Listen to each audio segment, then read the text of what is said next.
தேசியவாத காங்கிரசும் சிவசேனாவும் தான் போட்டிக்கலாம் ஒண்ணு சேர்ந்துச்சா இல்லையா? அதே போல கர்நாடகா நடந்துச்சா இல்லையா? இது இந்திய அரசியல் இது நடந்திருக்கு. அது போல நாளைக்கு திமுக அதிமுக சேர்ந்து சந்திக்கும். ஏன் சொல்லுகிறேன் என்றால் 52 காங்கிரஸ் எதிர்த்து உருவாகின இயக்கம் திமுக. ஆனால் 67லேயே கூட்டணிக்கு போச்சா? ஏங்க 51 தேர்தலில் எஸ் ராமசாமி படையாச்சார் 32 நாளில் காங்கிரஸ்ல இருந்து வெளியே வந்து 18 எம்எல்ஏக்கள் வெற்றி பெற்று 4 எம்பி ஜெயிச்சார். அதே போல முத்துராமலிங்க தேவர் ஜெயிச்சார். அவரும் 4 சட்டமன்ற தொகுதி, ஒரு எம்பி தொகுதி ஜெயிச்சார். அது போல மாணிக்கவேல் நாயக்கர் 9 சட்டமன்ற தொகுதி வெற்றி பெற்றார். அந்த கட்சியுடைய எம்எல்ஏ தான் கோவிந்தசாமி படையாச்சி. அவர்கிட்ட தான் உதயசூரியன் சின்னம் இருந்து அடுத்து அவர் திமுக ஆதரவு எம்எல்ஏ மாறி அந்த உதயசூரியன் வரலாறு அப்படிதான் வருது. அந்த சின்னத்துடைய வரலாறு திமுக எப்படி போச்சுன்னா கோவிந்தசாமி படையாச்சி மூலம். அது என்ன சொல்றாருன்னா, அதிமுக வென்றிருக்கிறது. அந்த வன்னியர்களின் வாக்குகளில் வாங்கி வெற்றி பெற்ற அதிமுகவின் அதன் பொதுச் செயலாளரை திரு சி.வி. சண்முகம் அவர்கள் இந்த நிலைப்பாடு எடுத்து எதிர்ப்பது கட்சியை பிளவுபடுத்தியது என்பது வாக்களித்த வன்னியர்களுக்கு எதிரான நிலைப்பாடாக இருக்கிறதா இல்லையா என்ற கேள்வி எழுந்திருக்கிறது. கீதா ஜீவனுக்கு காங்கிரஸ் கட்சி வாக்களித்ததா அல்லது தாவேக்காவுக்கு வாக்களித்ததா? பிடிஆர் பனவேல் ராஜனுக்கு காங்கிரஸ் கட்சி வாக்களித்ததா அல்லது தாவேக்காவுக்கு வாக்களித்ததா? ஏன் அந்த கேள்வி கேட்கிறேன்னா, அப்ப தாவேக்கா கூட அடுத்த நாள் கூட்டணி பாருங்க, ரிசல்ட் அந்த அடுத்த நாள். அப்ப முன்னாடி உங்க கட்சியில இருந்து என்ன அசைன்மெண்ட் கொடுத்தாங்க அந்த தொகுதி? ஒரு ஆட்சி மாற்றம் வருதுன்னா அந்த முதலமைச்சருக்கு ஆட்சி மாற்றம் வர்றதுக்கான வாய்ப்பு இருக்கு அப்படின்னு ரிப்போர்ட் கொடுத்துருக்கா கொடுத்துருக்கூடாது. அப்ப தமிழ்நாடு உளவுத்துறை முதலமைச்சராக இருந்த ஸ்டாலின் அவர்களை ஏமாற்றிருக்கா? சாராய ஊழல் பண்ண ஒய்.எஸ். அனில் ரெட்டியை கூட வச்சிருக்கீங்களா? யாரு அந்த அனில் ரெட்டி? ஒய்.எஸ். ராஜசேகருடைய பையன், ஜெகன்மோகன் ரெட்டியுடைய தம்பி. 4000 கோடி ரூபாய் சாராய ஊழல் பண்ணிருக்கிறார். அவர் மீது அமலாக்கத்துறை வழக்கு பதிவு பண்ணிருக்கு. அவரை கூட வைத்துக் கொண்டு தானே தாவேக்கா அரசியல் செய்கிறது.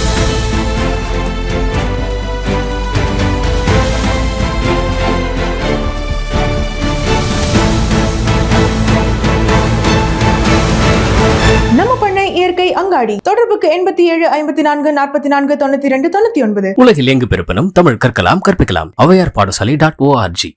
உலகெங்கும் பரவி வாழ்கிற தாய் தமிழ் உறவுகள், டிஎன் மீடியாவுக்கு ஆதரவு அளித்து வருகின்ற நல் உள்ளங்கள் அனைவருக்கும் பாலமுரளிவர்மனின் அன்பு வணக்கம். இன்று நம்மோடு அனைத்திந்திய அண்ணா திராவிட முன்னேற்ற கழகத்தின் செங்கல்பட்டு மாவட்ட வழக்கறிஞர் அணியின் துணை செயலாளர் மரியாதைக்குரிய ராஜா ஸ்டாலின் அவர்கள் இருக்கிறார். அவரோடு இன்றைய அரசியல் குறித்து பேசுவோம். வணக்கம். வணக்கம். தமிழக வெற்றி கழகம் ஆட்சி பொறுப்பேற்ற பிறகு பல்வேறு குழப்பமான சூழ்நிலைகள் நாட்டில் நிலவி கொண்டிருந்தாலும் அதையெல்லாம் தாண்டி அனைத்திந்திய அண்ணா திராவிட முன்னேற்ற கழகத்தில் திட்டமிட்டு நிகழ்த்தப்படுகின்ற குழப்பங்கள் பெரிதாக காண்பிக்கப்படுகிறது, பேசப்படுகிறது. ஒரு உள்கட்சியின் பிரச்சனையை திரு சி.வி. சண்முகம், திரு எஸ்.பி. வேலுமணி போன்றவர்கள் பொதுமக்களுக்கு கொண்டு வந்து பேச வேண்டிய அளவுக்கான சிக்கலாக உருவாக்கி வருகிறார்கள். இதில் என்ன நடக்கிறது அதிமுகவில்?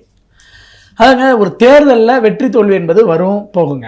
நம்ம இதை விட கடுமையான தோல்வியெல்லாம் சந்திச்சிருக்கோம். 96 வெறும் 4 எம்எல்ஏக்கலாம், ஆனால் 98 ஜெயித்தோம்.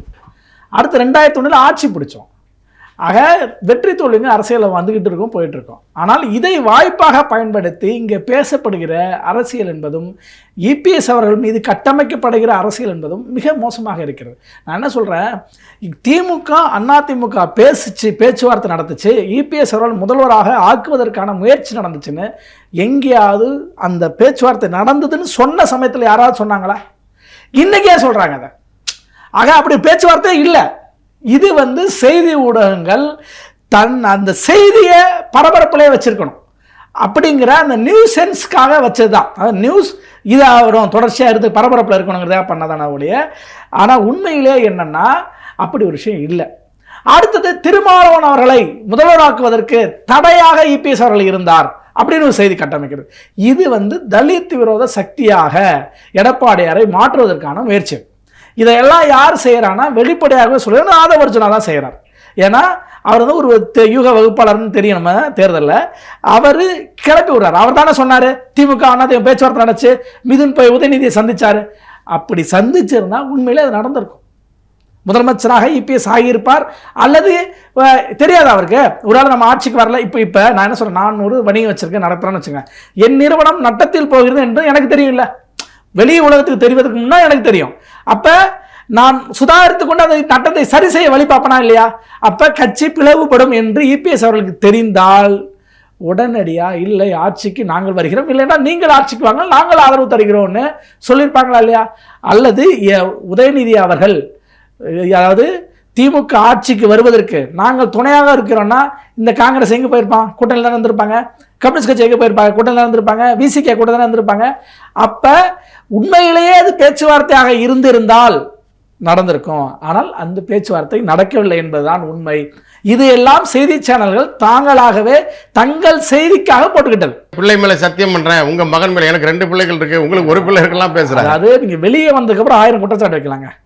நீங்க தேர்தல் ரிசல்ட் வந்து அடுத்த நாள் இப்படி நடவடிக்கை பேசுனீங்களா? தேர்தல் வந்துச்சு, ரிசல்ட் வந்துச்சு, நீங்க கோரிக்கை கூட வச்சுக்கலாம். இல்ல இபிஎஸ் அவர்கள் அதிமுக சேர்ந்து ஆட்சி செய்ய முயற்சிக்கலாம், இல்ல அது வேண்டாம் நம்ம தவேகாவோடு பண்ணதான் சரியாக இருக்கும், இத்தனை நாள் நம்ம வந்து திமுகவை எதிர்த்து அரசியல் பண்ணிருக்கோம், நம்ம அதை கூட சேரக்கூடாது அப்படின்னு 2வது நாள், முதல் நாள் 2வது நாள் வச்சுங்களா? சொல்றாரு தவேகாவுக்கு ஆதரவு தர மாட்டோம் என்று சொல்லிவிட்டார் எடப்பாடி என்று இப்போது சிவி சண்முகம் சொல்கிறார். இதை வந்து 2வது நாள் பேச வேண்டியதானே?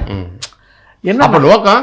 தவேகாவுக்கு ஆதரவு தருவது, அமைச்சர்கள் பங்கேற்பது தான் இவர்கள் நோக்கமா இருக்கா? அதாவது அமைச்சரவையில் பங்கெடுக்கணுங்க. அமைச்சரவையில் பங்கெடுக்கணுங்கிறதுக்கு வேலை யார் செய்கிறார்? நான் என்ன சொல்கிறேன், புஷி ஆனந்த் ஆதவர்ஜுனாவும் ஒரு லீடராக நினச்சிக்கிட்டு அவங்ககிட்டலாம் நீங்கள் பேச்சுவார்த்தை நடத்த போகிறீங்கன்னா ஆதவர்ஜுனாவுக்கும் புஷிக்கும் இந்த அரசியல் என்னங்க தெரியும்? ஒரு அதிர்ஷ்ட காற்று, ஒரு அலை அடித்திருக்கு. இந்த அலையில் நீங்கள் வந்திருக்கீங்க. ஆனால் நீங்கள் தொடர்ச்சியாக இருக்கிற வேலை திட்டம் உங்கள்கிட்ட இருக்கா? அதிமுக கட்சி கட்டமைப்பு இருக்கு, கட்சி வேலை இருக்கு, நீங்கள் யார் வேணாலும் கட்சிக்கு போட்டு எத்தனை பேரை கட்சி நீக்கி இருக்கு, போயிருக்கு, வந்திருக்கு எல்லா கட்சியிலையுமே. இப்போ அதிமுகவில் மட்டும் இருந்து கூப்பா கிருஷ்ணன் வெளியே போல, என்ன சத்யபாமா வெளியே போல, தாவேகா சேர்ந்து வேட்பாளர் சொல்லலாம், ஜேசிடி பிரபாகர், இவர் செங்கோட்டையன் மாதிரியான பெரிய தலைகள் மட்டும் சொல்ல 10-20க்கு மேற்பட்டவர்கள் அதிமுகலேருந்து வெளியேறியவர்கள், ஒன்றிய செயலாளர், முன்னாள் ஒன்றிய செயலாளர் இருந்தவங்க எம்எல்ஏ இருக்காங்க. இப்போ கூட கோபி செட்டிபாளையத்தில் அதே போல சந்திச்சு போயிருக்காரு. ஆமா, அதே போல திமுகவில் இருந்தும் வெளியே போனவர்கள். உங்களுக்கு இவர் நம்ம திருவெரும்பூர்ல அம்பில் புயல் மகேஷ் ஜெயிச்சவர் வந்து நம்ம விஜய் அவர்கள், நாவல்பட்டு விஜய் திமுகவுடைய ஒன்றிய செயலாளர் இருந்தவர். 2016 சீட்டு கிடைக்கணும் வெளியே போனவர்.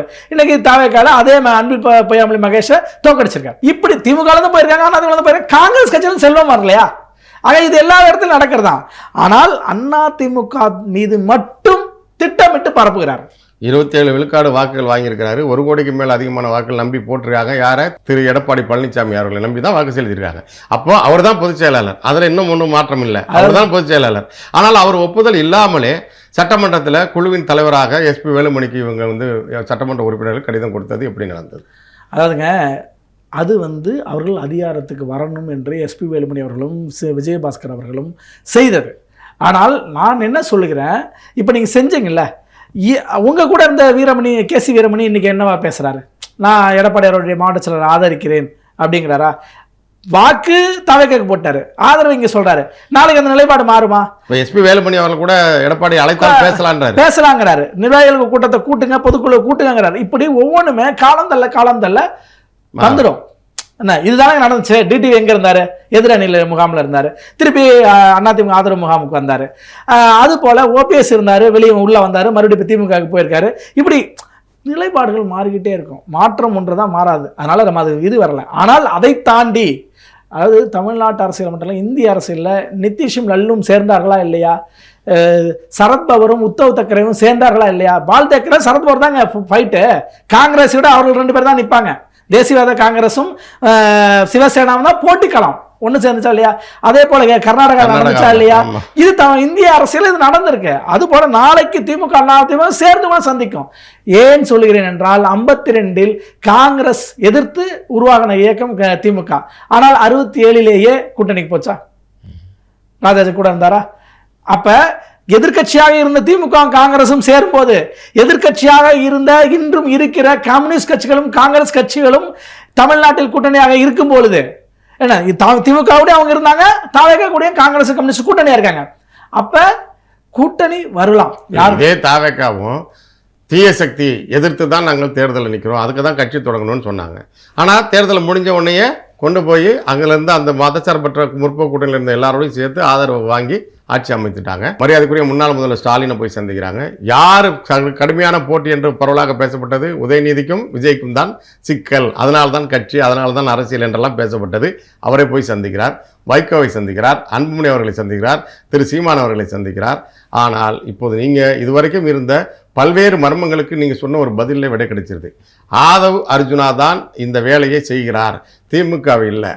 திமுக தான் எங்களுக்கு போட்டி என்று சொல்லி தேர்தலை சந்தித்தவர்கள் தேர்தல் முடிவுக்கு பிறகு ஆட்சி அமைத்த பிறகு அதிமுகவை வீழ்த்த வேண்டும் என்ற திட்டத்தோடு வேலை செய்கிறார்கள். ஆதவ் அர்ஜுனா இந்த வேலையை செய்கிறார் என்பதிலிருந்து இதுவரை பாரதிய ஜனதா பலமுறை கட்சியை உடைக்க முயற்சித்தது அதிமுக என்று பேசப்பட்டது.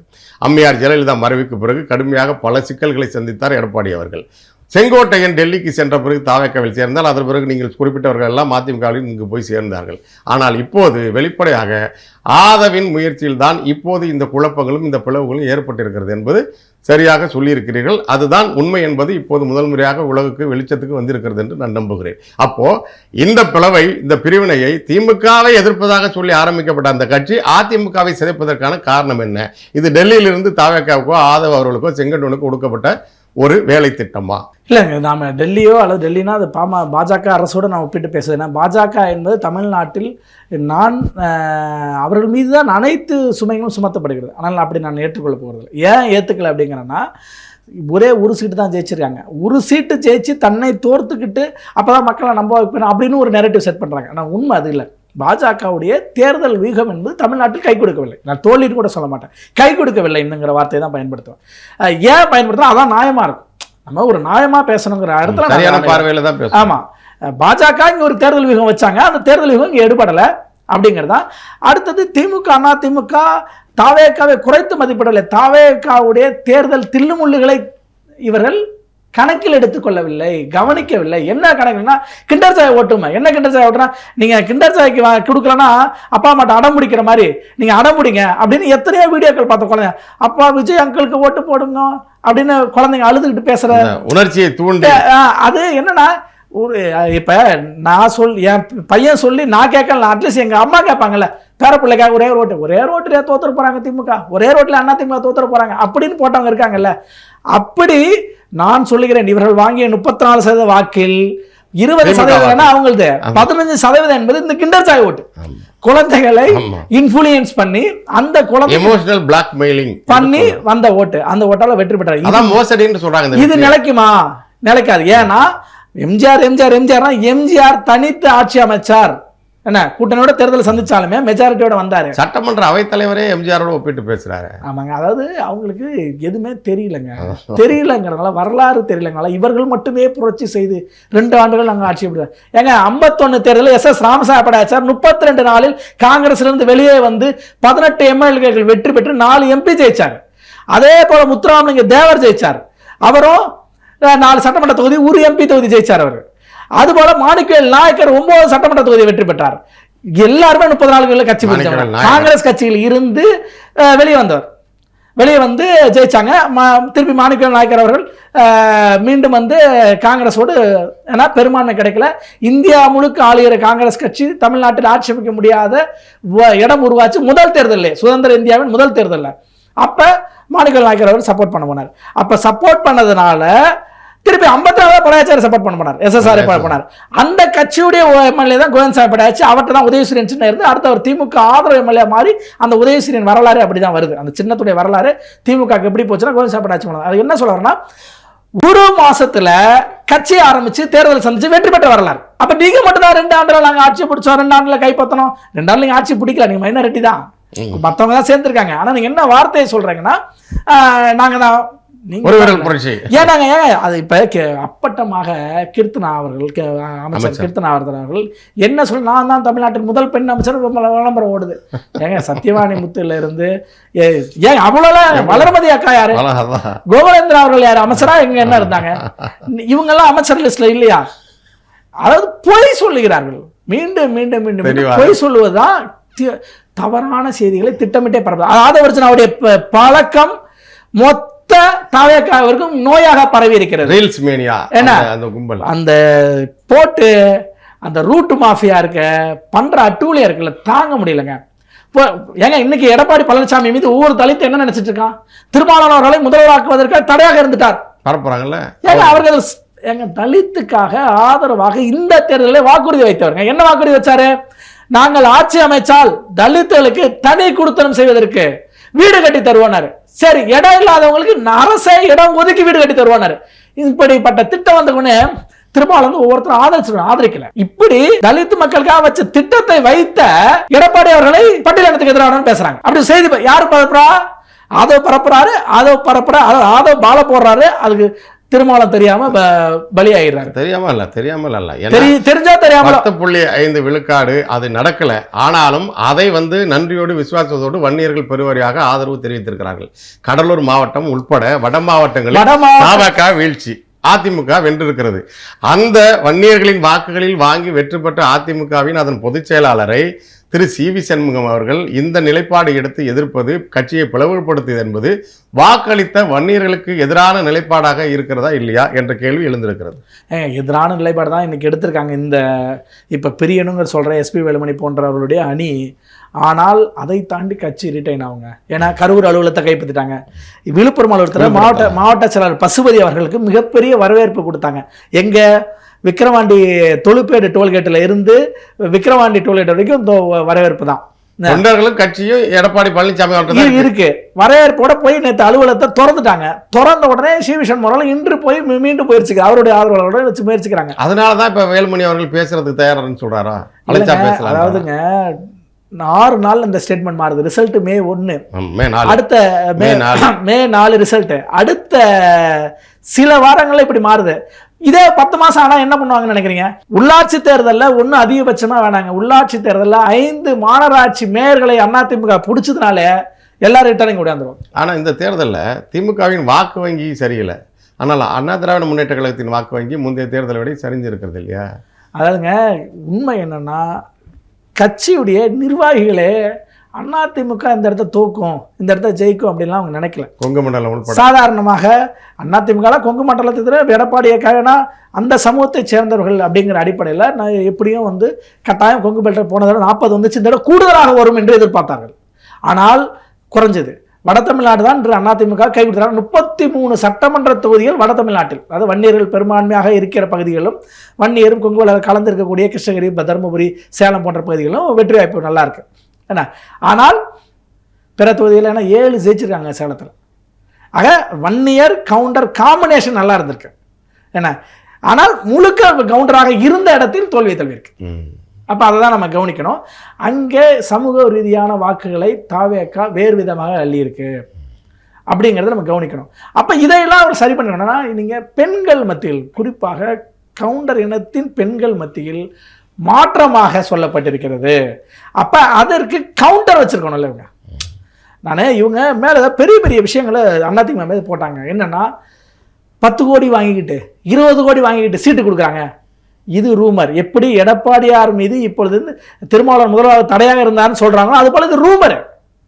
இந்த ரூமருக்கு முற்றுப்புள்ளி வைக்கிறத யார் வச்சிருக்கணும்?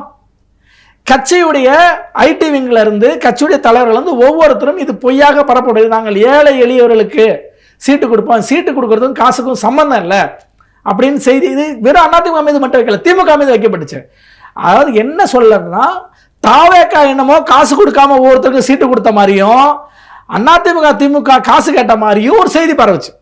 அப்ப அதுக்கு பதிலடி இந்த 2 தரப்புலையுமே கொடுக்கல.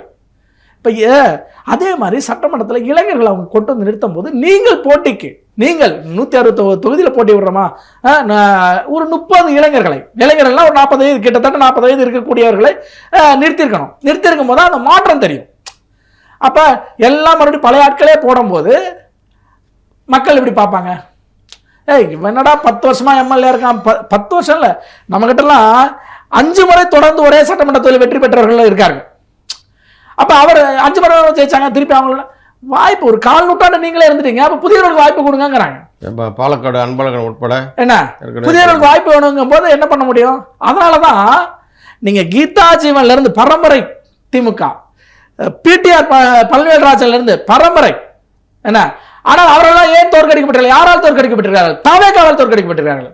அப்ப இந்த இடத்துல காங்கிரஸுடைய கல்பிரேட்டு தானே வரணும்.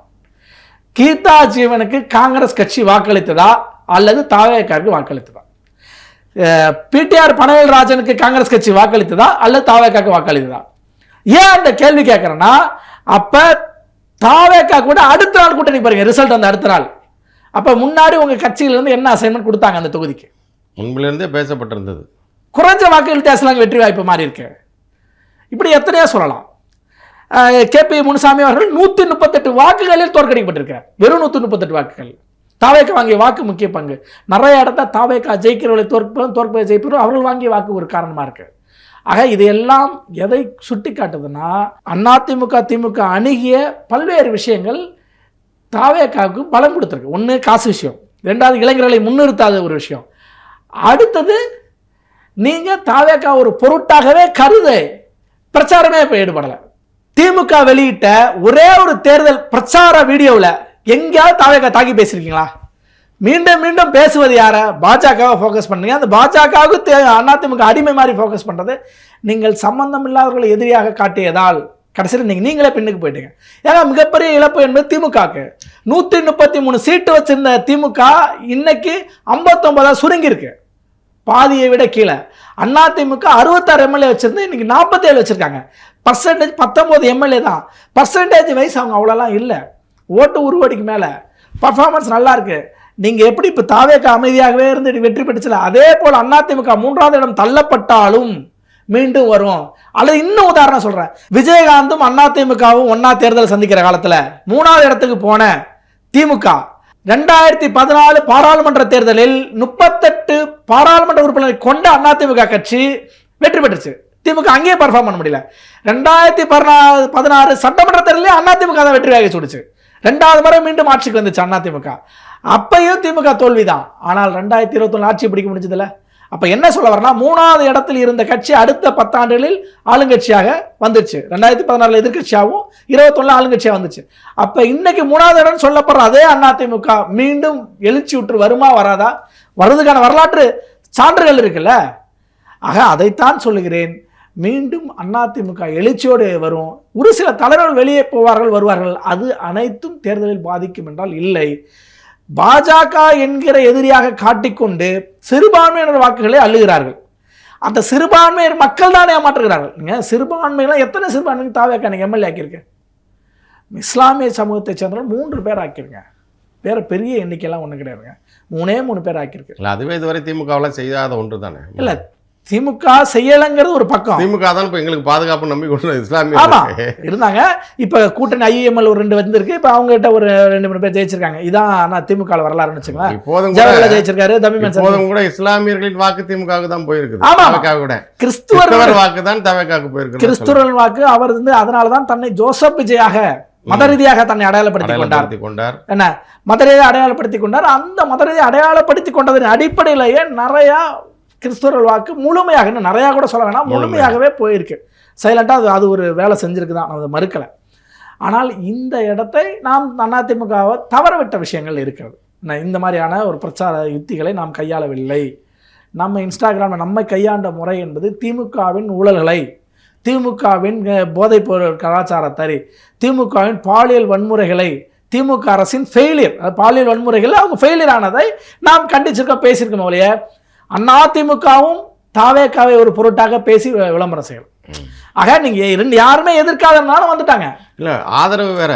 கரூர் துயரத்தில் முதல்ல ஆதரவு எடப்பாடி பழனிசாமி எடுத்தார். எல்லாருமே அதை ஒரு மென்மையான போக்கு வைத்திருந்ததுனால அதனுடைய பலனை, சந்தேகத்து பலனை குற்றவாளிக்கு கொடுக்கிறேன் என்று நீதிமன்றத்தில் சொல்லும்போது சட்டம் சொல்வது போல இவர்கள் எல்லாரும் மென்மையாக கையாண்டதன் போக்கு.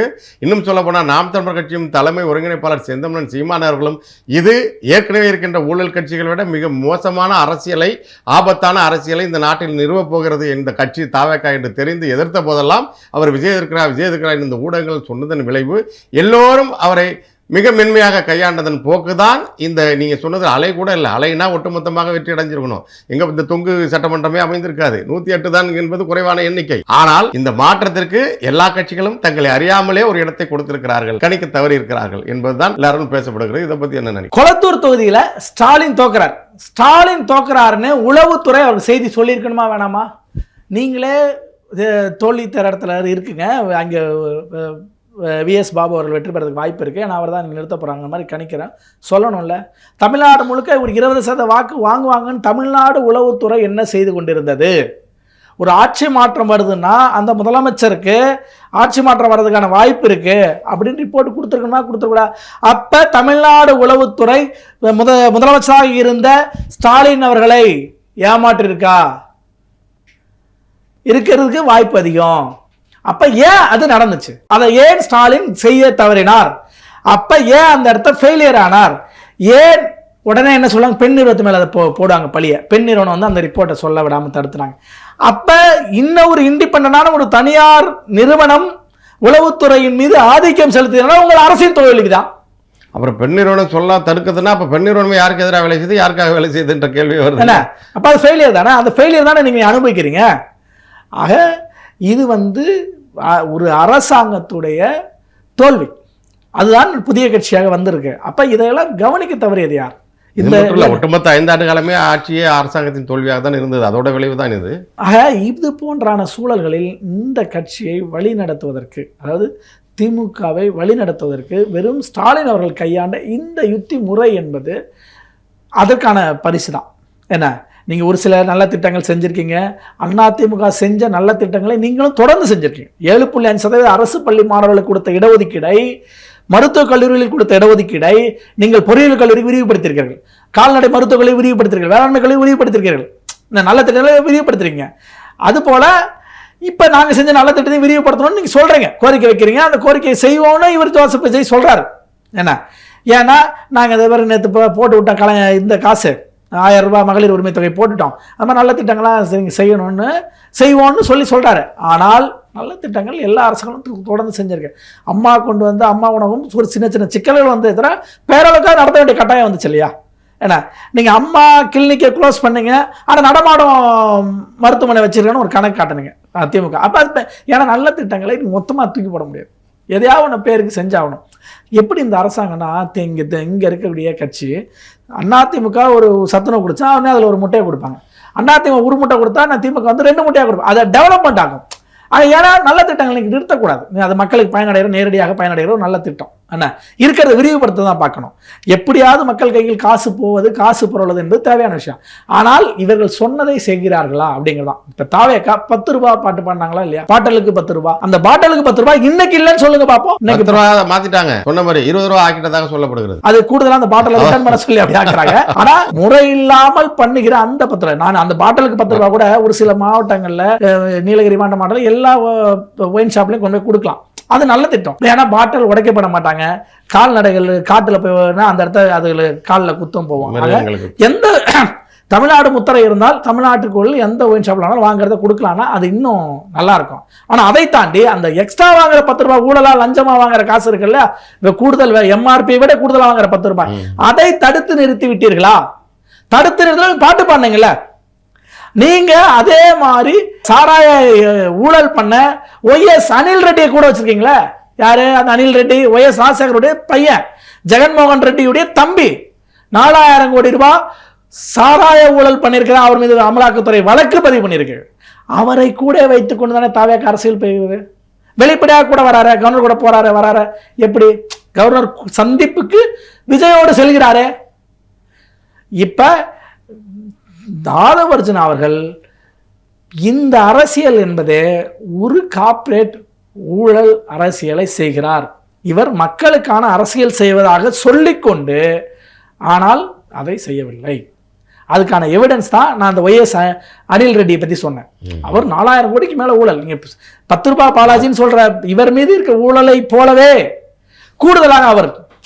இப்போ இப்படி இருக்கக்கூடிய அரசாங்கம் எப்படி தொடர்ந்து வரும்? இவங்க என்ன கட்டுறாங்கன்னா, நாங்கள் ஒரு 4 நூற்றாண்டு ஆளுவோம், 20 வருஷம் ஆளுவோம், 30 வருஷம் ஆளுவோம். பாஜக இந்தியாவை ஆளுகிறான். பாஜக ஒரு கொள்கை உள்ள கட்சி. நீங்க ஆதரிக்கல ரைட்டோ லெப்டோ, ஆனா அது ஒரு கொள்கை உள்ள கட்சி. அந்த கொள்கை சரியா தவறா ஒரு கொள்கைன்னு ஒன்று இருக்கு, அதை செய்யறாங்க. நீங்க மோடியின் மீது ஊழல் குற்றச்சாட்டு இல்லைங்க. மோடி வெளிநாடு போறா, சுட்டு போறா, இப்படி ஏதாவது சொல்லாம ஒழிய அவர் வந்து இத்தனை 1000 கோடி, அது அனில் அம்பானிக்கு ஆதரவா இருந்தாரு, இவருக்கு ஆதரவா இருந்தாரு, அதானிக்கு ஆதரவா இருந்தாரு, இதெல்லாம் விடுங்க. அவர் நேரடியாக ஊழல் ஈடுபட்ட வரலாறு இருக்கா? வாஜ்பாய்க்கு அந்த வரலாறு இருக்கா? ஏன்னா அவர்கள் வந்து தன்னுடைய அரசை கட்டி காப்பாற்றுதான் வேலையா இருக்கு. அது பாஜகவுடைய வேலை. அது ஒரு கொள்கை வச்சிருக்கு. ஆனால் தாவேக்காக்கு அப்படி ஒரு கொள்கை இருக்கா? நாங்கள் 20 ஆண்டு ஆளப்போகிறோம் அப்படின்னா நீங்க என்ன தத்துவத்தை, என்ன கொள்கை வச்சு அதாவது அதிமுக திமுகவுக்கு மாற்றா என்ன நீங்க செய்ய போறீங்க?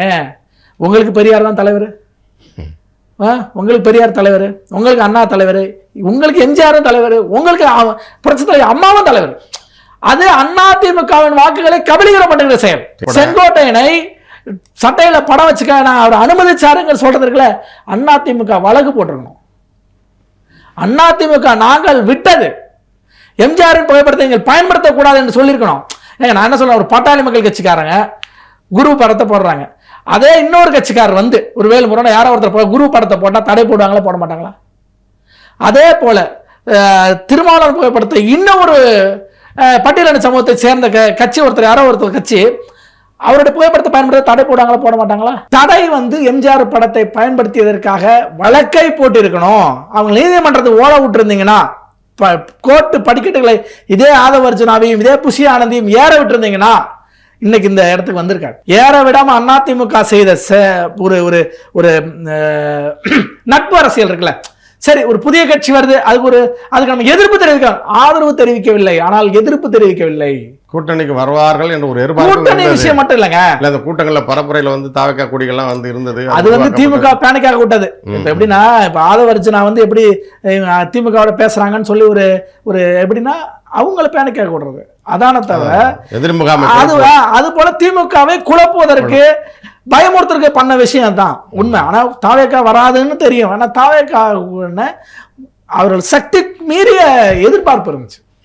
இப்போ 108ங்கிறதும் யதார்த்தமாக வந்ததில்லை. இதில் நிறைய ஊழலாம் நமக்கு தெரியும், குதிரை பேரங்கன்னு எனக்கு தெரியும். காமராஜை வெளிப்படையாக நீங்கள் கையெழுத்து போட்டதை போடுறீங்க. நான் என்ன சொல்றேன், நீங்கள் நேர்மையானவராக இருந்தால் டிடி தலைவர்கிட்ட பேசுங்க, அவர் தான் தலைவர், அவர்கிட்ட பேசி காமராஜை கூட்டுவாங்க. அது வேற, அவர்கிட்ட பேச முடியாது, களவாடுவது மாதிரி இருக்கு. ஆமா, நீங்க கம்யூனிஸ்ட் கட்சிகிட்ட போய் கம்யூனிஸ்ட் கட்சி தலைவர்கிட்ட சண்முகத்தில் பேசுனீங்க, வீரபாண்டியன்ட்ட பேசுனீங்களா, அது போலத்தான் நீங்க டிடி தினகரன் அவர்கிட்ட பேசியிருக்கணும். அதை விட்டுட்டு எதுக்கு வந்து நீங்க காமராஜ் கிட்ட பேசுனீங்க? காமராஜ் இப்போ யாருக்கு ஆதரவாக வாக்களிச்சிருக்காரு? தமிழ்நாட்டை காப்பாற்றுற முதல்வர் என்னை காப்பாற்ற மாட்டாரான்னு சொல்றாரு. என்ன எந்த இடம்? நீங்க அப்புறம் கவர்னர்கிட்ட ஏன் கம்ப்ளைண்ட் கொடுக்க வந்தீங்க? அன்னைக்கு வந்துட்டீங்க, அடுத்த நாள் மாற்றி பேசுறீங்க. இப்போ இதுதான் குதிரை பேரம். அப்போ அது போலத்தான் இன்னைக்கு இவங்களை காங்கிரஸில் மினிஸ்டர் வருவாங்க, திருமாவளவன் அவர்கள்ட்ட விடுதலை மினிஸ்டர் வருவாங்கன்னு சொல்லிட்டு இன்னைக்கு மினிஸ்டர் ஏன் வரல? ஏன்னா அதிமுக ஒரு தரப்பு ஆதரிக்கனால அங்கே மினிஸ்டர் பதவி போகுது. அப்போ உங்களுக்கு நாங்கள் கொள்கை பூர்வமானங்க, அதிமுகவார்கள்லாம் நாங்கள் தேர்த்துக்க மாட்டாங்க. சிவி சர்மா, எஸ்பி வேல்மணி யார் வேணாலும் வாங்க, நாங்களுக்கு வேண்டாம். நாங்கள் கம்யூனிஸ்ட் கட்சிகளோட காங்கிரஸ் கட்சியோட நாங்கள் இருக்கிறோம், அந்த கூட்டணி உறுதியாகி போச்சு, எங்களுக்கு மெஜாரிட்டி நிரூபிச்சாச்சு, உங்கள் வாக்குகள் வேண்டாம்னு சொல்ல வேண்டிய தைரியம் இல்லை. எங்க இருந்து வந்தாலும் நீங்க ஏத்துக்குவீங்க என்ன? அப்ப நீங்க எப்படி வந்து சரியான சக்தியா, தூய சக்தியாக எப்படி இருப்பீங்க? ஆக இந்த கேள்வியை ஒரு அதிமுக மீண்டும் மீண்டும் கேட்க வேண்டியது இருக்கிறது. ஏனென்றால் நீங்கள் அனைவர் மீதும் குற்றச்சாட்டு வைக்கிறீர்கள், நீங்கள் நேர்மையானவர்களாக இருக்கிறீர்களா? நீங்க காரு கட்டண வரியிலிருந்து ஒவ்வொன்றிலையும் நீ ஊழல் பண்ணிட்டீங்கன்னு எல்லாருக்கும் தெரியும். ஆனால் அந்த சனம் ஏத்துக்குதான். இந்த மக்கள் கரூர் சம்பவத்தில் உங்களை ஆதரித்தார்கள். அது நடந்ததுக்கு பிறகு கூட அந்த பிள்ளையை பறி கொடுத்த தாய் உட்பட நான் அவர் விஜய் பார்த்ததே பெருமையாக நினைக்கிறேன். போக்க திட்டமிட்டு இவர்கள் உருவாக்கி இருக்கிறார்கள் என்பது தேர்தலுக்கு பிறகு வெளியே அந்த ரீல்ஸ் மீடியாவை அந்த கும்பலை வைத்துக் கொண்டு இப்படியான ஒரு சீரழிவு பண்பாட்டை இவர்கள் புகுத்தி இருக்கிறார்கள். 30,000 வாட்ஸ்அப் குழுவை வைத்து. நான் என்ன சொல்றேங்க, ஒரு தனுஷுக்கும் அவருடைய மனைவிக்கும் பிரச்சனை. ஆனா அவருடைய மகனோடு தனுஷ் உறவுல இருக்காரா இல்லையா?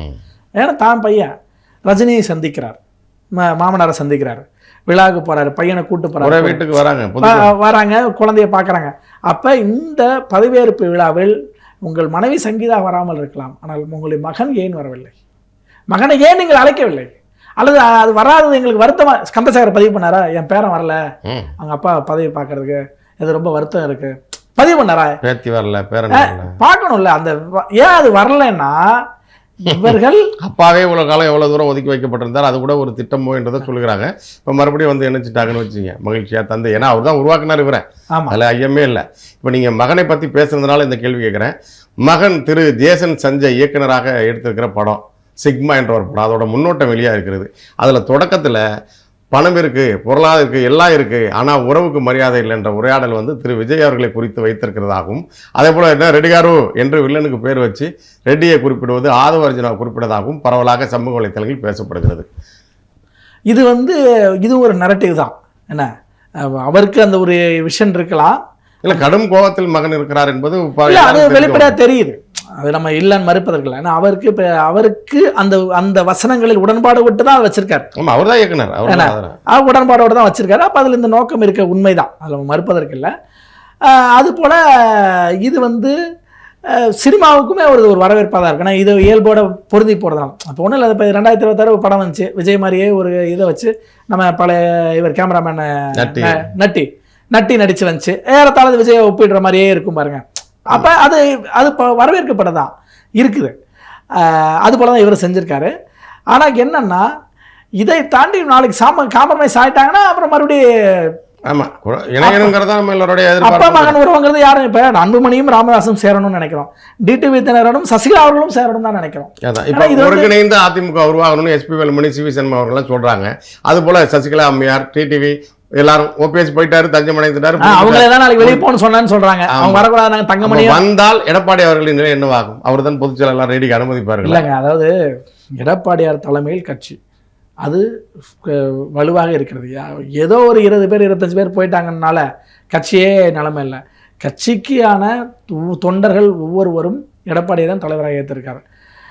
அது நான் கட்சியிலே இருக்கிறதுனால ஒரே ஒரு மாவட்ட செயலாளர் கூட அப்படி அந்த விஷயத்தை செய்யலை. அதனால் அவர் கட்டாயம் அதை செய்வார்.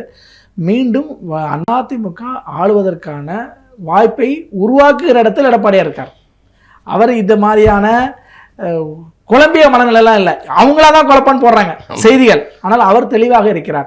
சசிகலா அம்மையார் அவர்கள் வந்தாலும் அவரை ஒரு தோழமை சக்தியாக பார்க்கத்தான் தயாராக இருக்கிறார் ஒழிய, எப்படி டிடிவி ஆதரவாக நிற்கிறாரோ அது போலத்தான் ஒழிய அதை அவர் செய்வார். அதிமுக மீண்டும் ஆட்சி அமைப்பதற்கான வேலையை எடப்பாடி அவர்கள் மேற்கொள்வார். மகிழ்ச்சி. இன்றைய சந்திப்பு நிறைவாக நீங்கள் மரியாதைக்குரிய மாணிக்கவேல் நாயகர், மரியாதைக்கும் போற்றுவதற்கும் உரிய ஐயா SS ராமசாமி படையாட்சியார் மற்றும் மரியாதைக்குரிய கோவிந்தசாமி அவர்கள் எல்லாரையும் குறிப்பிட்டு பேசுனீங்க. இடையில காடுவட்டி குரு அவர்களை பற்றி பேசுனீங்க. பாட்டாளி மக்கள் கட்சி பற்றி பேசுனீங்க. பாட்டாளி மக்கள் கட்சி மருத்துவர் ஐயா ராமதாஸ் அவர்களும் அன்புமணி அவர்களும் இருவேறு துருவங்களாக பிரிந்து ஒருவருக்கு ஒரு குற்றம் சாட்டி மிக மோசமாக பேசியதால் தான் பாட்டாளி மக்கள் கட்சியின் வாக்கு குறைந்திருக்கிறது, இந்த வெற்றி கூட குறைந்திருக்கிறது. இல்லை என்றால் பெருவாரியாக வெற்றி பெற்றிருப்பார்கள் என்று ஒரு கருத்து இருக்கிறது. ஆனாலும் இந்த வெற்றியே கிடைத்திருக்கிறது, அது அன்புமணி அவர்களின் முடிவு தான். அப்போ கட்சி அன்புமணி அவர்களிடம் தான் இருக்கிறது, அவர் தான் தலைவர் என்பது உறுதியாக இருக்கிறது என்றும் பேசப்படுகிறது. ஆனாலும் இந்த வாக்கு உண்மையாகவே அதிமுக கூட்டணியில் இவர்கள் இருந்தார்கள் என்பதற்காகவா, 10.5 விழுக்காடு எடப்பாடி பழனிசாமி அவர்கள் செய்தார் என்பதற்கான வாக்கா, பாட்டாளி மக்கள் கட்சி வெற்றி பெற்றது அன்புமணி அவர்களின் முடிவா, இல்லை அல்ல அந்த மக்களும் அந்த சமூகமும் மருத்துவர் ஐயா அவர்களோடு இல்லையா? அதாவதுங்க, எடப்பாடியாரும் அன்புமணியும் காம்பினேஷன், 10.5 காரணம் என்ன? ஏன்னா எடப்பாடியார் அவர்கள் கொண்டு வந்த இடஒதுக்கீடு முக்கியமான இது கடைசி நடத்தக்கூடாது ஒரு சின்ன சின்ன சட்டச்சிக்கல் அதை மாட்டிருக்கு. மீண்டும் வந்தால் செய்வோன்னு தான் சொல்கிறார். நிறைய இடத்த பதாகைகள் ஏந்தி 10.5 இல்லை அதிமுக ஆட்சி அமைஞ்சதும் ஜாதிவாரி கணக்கு எடுத்து தரப்படும்னு சொல்கிறார். ஏன்னா அதனால் அது ஒரு ஆதரவு இடம் தான். திமுக தோல்விக்கு அது ஒரு காரணம் தான். ஏன்னா இவர்களால் தான் நமக்கு கிடைக்கலன்னா ஒரே ஒருத்தம் கூட அதாவது அப்ளிகேஷன் போட்டு கவுன்சிலிங் வரப்போது அட்மிஷன் ஆக முடியல. அப்ப அந்த சம்பவம் திருப்பி அது ஒரு துரோகம் தான். ஆமா, தொடர்ச்சியாக வன்னியர்களுக்கு திமுக அதிமுக எல்லாம் துரோகம் தான் செஞ்சிருக்காங்க. ஆமா, அதுதான் 108 சமூகத்தை உள்ளடக்கி போராடினது வன்னியர்கள். ஆனா 108 சாதி உள்ள சேர்த்து தன் சாதியை சேர்த்து அவர் இடஒதுக்கீடு கொடுத்தது வன்னியர்களுக்கு மிகப்பெரிய பாதிப்பு. அதனாலதான் இன்னைக்கு வரைக்கும் அது போராட்டமாவே இருக்கு. இது ஒரு பக்கம். தனியாக 20 விழுக்காடு கேட்டவர்களுக்கு ஒட்டுமொத்தமாக சேர்த்து அதே 20 கொடுத்து 108 சாதி உள்ள சேர்த்து என்ன, நீங்க அது 5 கொடுங்க 10 கொடுங்க, தனியாவே அன்னைக்கு கொடுத்துருந்தீங்கன்னா இந்த சிக்கல் இல்லைங்கிற. இப்ப சாதிவாரி கணக்கெடுப்பை எடுக்கணுங்கிற வலு இன்னமும் அதனால தான் இந்தியா முழுக்க எடுக்கிறாங்க. ஏன் உங்ககிட்ட மட்டும் முடியல? மத்திய அரசுக்கு எதிர்த்து எவ்வளவு திட்டங்களை எதிர்த்து செய்யறாங்கன்ட்டு கடைசியில இதுல மட்டும் சமாதானம் ஆயிடுறீங்களா? அது எந்த வகையில ஏத்துக்க முடியும்? பீகார்ல, தெலுங்கானால, கர்நாடகால 2 முறை எடுக்கப்பட்டிருக்கிறது. தமிழ்நாட்டில் மட்டும் மத்திய அரசு எடுக்கணும்னு இந்த திமுக. அங்க மட்டும் மத்திய அரசு ஏன் போறீங்க? மாநில சுயாட்சி என்னாச்சு? ஆக இப்படி அதே போல அன்புமணி அவர்கள் 18 தொகுதியில் தான் போட்டிட்டார். ஆனா போட்டிக்கிட்டு ஏறத்தாழ 10 லட்சத்துக்கு மேற்பட்ட வாக்கு. அப்படின்னா சராசரியா எல்லா தொகுதியிலும் 50,000 வாக்கு. 50,000 வாக்குகள் என்பது பாட்டாளி மக்கள் கட்சிக்கு பெருசு. அது கடந்த தேர்தலில் 20,000 25,000 அளவுக்கு தான் வாங்குவோம். ஆனால் இன்னைக்கு இப்போ 50,000 அளவுக்கு வளர்ந்துருக்குன்னா அது அன்புமணி அவர்களுடைய வெற்றி தான். 10.5 அன்புமணியும் சேர்ந்து தான் இதில் வெற்றி பெற்றிருக்கு. இதை மருத்துவர் ராமதாஸ் அவர்கள் உணரணும். நியாயமான விஷயத்தை பேசினால் மக்கள் ஆதரிப்பார்கள். நியாயமற்ற முறையில் எதை பேசினாலும் மக்கள் அவராலேயே பயணிச்சாலும் ஏற்றுக்க மாட்டாங்க அப்படிங்கிறது நிரூபிச்சிருக்கு.